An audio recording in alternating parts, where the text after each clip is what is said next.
Alors effectivement, depuis mon arrivée, et avec l'appui de la communauté médicale et de la communauté hospitalière en général, j'ai souhaité mettre l'innovation au cœur du management hospitalier.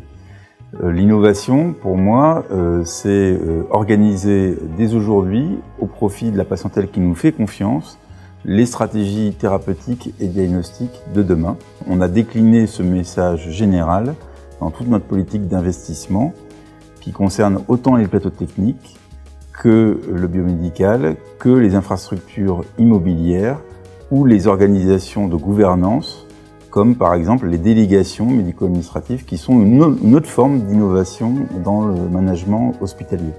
Alors l'ensemble des équipes médicales change autour des préoccupations de bonne prise en charge du patient, ont un dynamisme assez important en termes d'innovation, de recherche clinique. Les deux exemples les plus phares, emblématiques de cette année, c'était le robot chirurgical et la plateforme de simulation. Mais il y a beaucoup d'autres équipes médicales qui travaillent sur d'autres sujets, la réanimation respiratoire de l'arrêt cardiaque pour le pôle urgence, les thématiques de vaccination, de bonne politique d'antibiothérapie en médecine interne, tous les protocoles de cancérologie, d'hématologie et de recherche clinique dans ces domaines-là.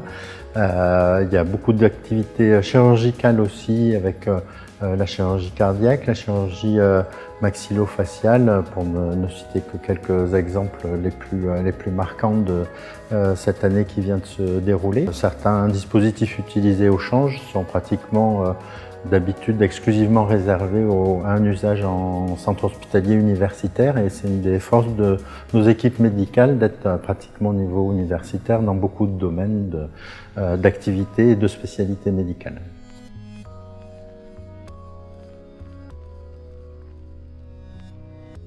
La simulation en santé, c'est une technique pédagogique qui se développe beaucoup sur notre territoire. Donc on a prévu et on essaye d'offrir au personnel et au public, aux professionnels de santé libéraux, 3 types de simulations sur l'hôpital. La simulation dans les locaux de simulation qui ont été aménagés à l'intérieur de l'hôpital, avec cette salle de simulation, cette salle de débriefing.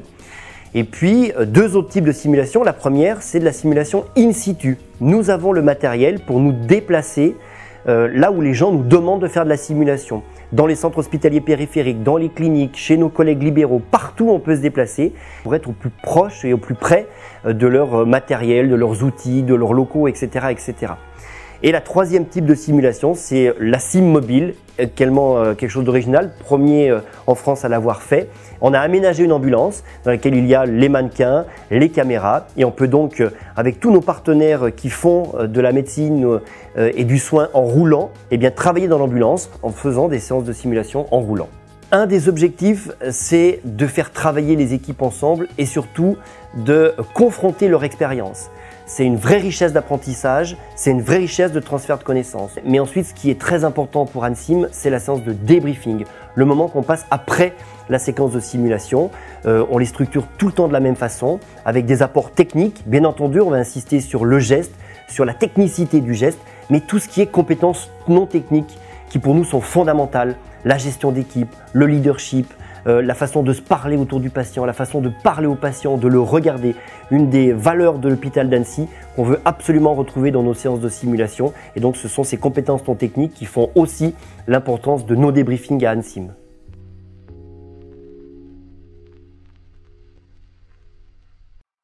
Le 22 septembre dernier, on a eu la chance d'accueillir un robot de téléchirurgie qui s'appelle Da Vinci, mais que nous on a surnommé Maurice, vu qu'il est pour nous arrivé à la Saint-Maurice.